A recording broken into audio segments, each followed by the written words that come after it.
hindi ka olats! Alas tres na! Love Trip! Love Trip! Love Trip! Mula alas 3 hanggang alas 6 ng gabi. Oh yeah! Sa 90.7 Love Radio. Love Trip! Kasama ang inyong muy delisyosang ka-love team. Mara Tony! Mara Tony! Ikaw, anong trip mo?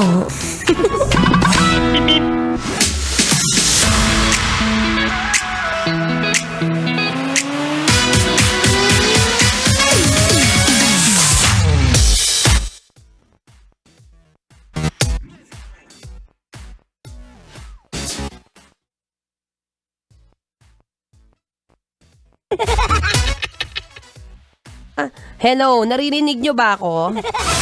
Ayan, mas maganda ngayon, loud and clear. So sabi ko nga, naniniwala ba kayo sa trip na healthy mind means happy life? Diba? Alam mo, kanina, ini-interview ko tong mga bago naming intern. Kaya tanong ko sa kanila, meron bang scenario sa eskwelahan nyo kung saan nararamdaman nyo ang inggit ng mga kaklasmate nyo? Sabi nila, ay opo, 100%. Sabi ko, paano nyo hinahandle yung mga ganyang klaseng bagay? Sabi nila, ay minsan po deadman na lang. O minsan talaga, sabi ko nga, buti nga yan, may naiinggit sa inyo eh. Diba? Buti may naiinggit kasi may kainggit-inggit sa'yo.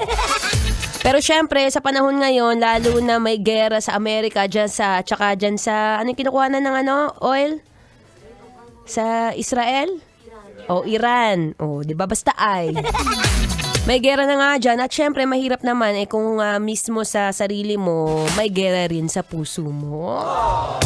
Diba? May mga ganong moment talaga. Kaya ngayon pa lang, saktong-sakto Tuesday, paano nga ba magkaroon ng healthy mind? Oh, yung tipong hindi lang sa katawan pero mismo sa utak mo mismo. Diba? May mga araw na feeling mo, shocks. Ano ba itong ginagawa ko sa buhay? Puro na lang mali. Shucks, bakit ganun? Para na lang laging may problema. Tapos kagaya nito ni Konyo tsaka ni Charmy, nasa gilid ko, hindi ko rin mawari ba't nanggugulo. Pero tandaan nyo, laging may mga ganong tao. May mga manggugulo, may mga magseselos, may mga maiinggit. At ang maganda dyan, huwag kang magpapa-apekto.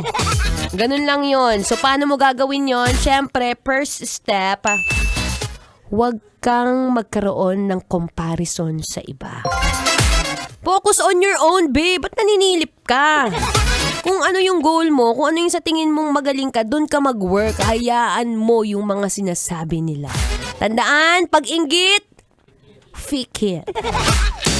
Tip number 2, para magkaroon ka ng healthy mind, huwag ka kasi lagi nagbubukas sa social media, be. Alam mo, sa totoo lang, ay nako, nakakainggit talaga yung mga achievement ng ibang tao.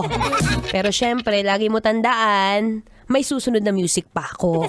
Kaya mamaya ko itutuloy, ha? But for now, syempre, tuloy-tuloy ang Feel Good Music ang ngayong Feel Good Tuesday. Dito pa rin sa 90.7 Love Radio. Kailangan ba bang i-memorize yan? Basic. Metro's #1 Love Radio. Basic!